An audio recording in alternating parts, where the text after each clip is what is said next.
제가 항상 파닉스가 너무 중요하다고 말씀을 드리죠. 아이가 처음 시작할 때 대표문과부터 차근차근 숏바울, 단모음, 롱바울, 장모음, 그리고 이중자음, 이중모음, 예외음까지 쭉 발전을 하면서 아이들이 파닉스를 배워야 한다고 합니다. 그런데요, 어린아이가 파닉스, 이게 단모음인지 장모음인지 어떻게 알아요? 아이한테 설명을 어떻게 해줘요? 라고 물어보시는 경우가 있어요. 그리고 유아가 그런 학습을 할 수 있나요? 파닉스 학습은 규칙인데 너무 어렵지 않나요? 라고 물어보시는 학부모님도 있으십니다. 자, 파닉스는요, 어떻게 학습을 해야 될까요? 유아의 눈높이에 맞춰서 파닉스 학습을 하는 것은 습득으로 하기 때문에 가능한 겁니다.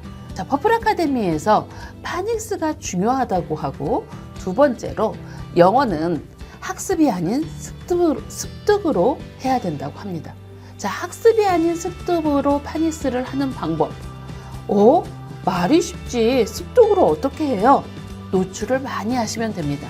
자, 근데 이 노출을 할 때 체계적인 노출을 하시면 됩니다. 이를테면 알파벳 대표문과 ABCD에 대한 습득할 때는 그런 영상을 많이 노출하고, 그리고 대표문과 중심의 단어들을 가지고 미술 활동도 하고 말하기 활동도 하고 워크지 활동도 합니다. 그리고 이 단어들이 많이 있는 책을 듣고 따라 읽어보면서 아이가 습득을 익히게 되는 거죠. 자, 단모음일 땐 어떻게 할까요? 단모음일 때는 그 단모음에 대한 단어들을 많이 배웁니다. 자, 우리도 처음에 한글을 배울 때 초등학교에서 문법을 가르치지 않습니다. 초등학교에서는 습득식 국어 학습을 하는 거죠. 국어를 가르칠 때도 1학년, 2학년, 3학년, 4학년 국어교육 커리큘럼은 분명히 있습니다. 교육부에서 공인된 국어교육과정, 표준교육과정으로 지정된 교육과정이 있지만, 그걸 학교 선생님들이 가르칠 때는 아이들한테 문법으로 이건 조사야, 이건 부사야, 이런 규칙이 있어. 그리고 우리도 장모음과 단모음이 있죠. 그렇게 가르치지 않습니다. 아이들이 일상에서 많이 해보면서 이걸 습득식으로 배울 수 있게 가르치는 거죠. 파닉스도 마찬가지입니다. 미국 공교육에서 파닉스는 습득 형식으로 학습이 되도록 학습 커리큘럼이 짜여져 있습니다. 그래서 아이들이 실제로 숏바울이나 롱바울에 대한 부분들을 구체적으로 개념을 배우는 게 아니라 충분히 익힌 다음에 숏바울에 대한 영상이라는 걸 아이가 나중에 인지하게 되었을 때 그런 개념을 짚어주고 넘어가는 거죠. 그래서 아이가 천천히 그 단어에 대해서 익히고, 그리고 반복되어서 그 단어의 패턴을 알아가게 되는 거예요. 보통 우리가 CVC 단어라고 하죠. CVC 단어도 파닉스 교육과정의 일부인데요. CVC 단어 같은 경우 보통 일상에서 가르칠 때 많이 놀이로 가르칩니다. 그래서 반복적으로 읽어보면서 그거에 대해서 깨우치도록 가르치는데, 아이들이 그런 깨우침 속에 개념, 그러니까 이게 숏바울인지 롱바울인지를 나중에 한번 들으면 그걸 깨치게 되는 거죠. 그래서 그걸 원리 중심의 학습으로 가져가는 게 아니라 습득 형식으로 되어 있다는 겁니다. 그래서 미국 공교육의 파닉스가 프리-K, K, G1, 우리의 초등학교 1학년이죠. 그레이드 1, 그레이드 2, 여기까지 정말 밀집되어서 그런 단어들이 많이 나오고 그런 단어들이 많이 나온 문장이 있습니다. 그래서 0점대, 1점대 리더스를 보면 정확하게 파닉스 교육 과정과 리더스가 연계되어 있습니다.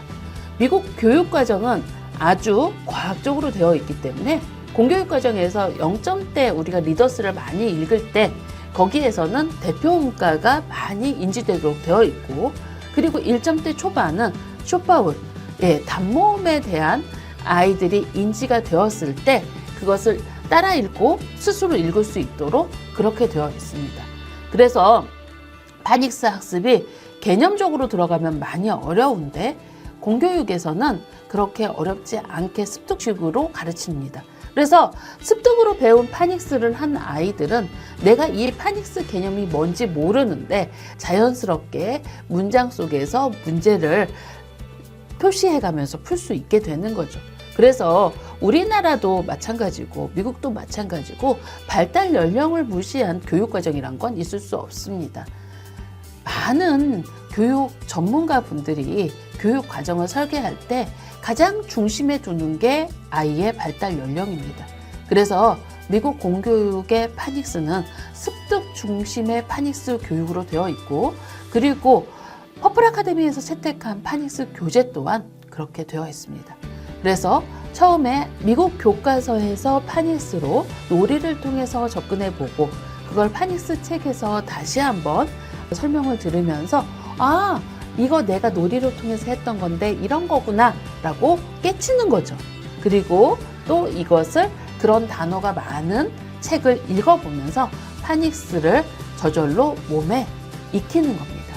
이렇게 익힌 부분들을 아이가 잘 알고 있는지 활동 중심의 놀이로, 액티비티로 체크하면은 사실 아이는 이게 내가 아는지 모르는지 이런 부분을 스스로 깨닫는 과정으로 들어가는 거죠. 그래서 이렇게 반복하면서 파닉스 학습을 하기 때문에 퍼플 아카데미는 홈스쿨임에도 불구하고 파닉스 학습이 매우 체계적으로 되어 있습니다. 감사합니다.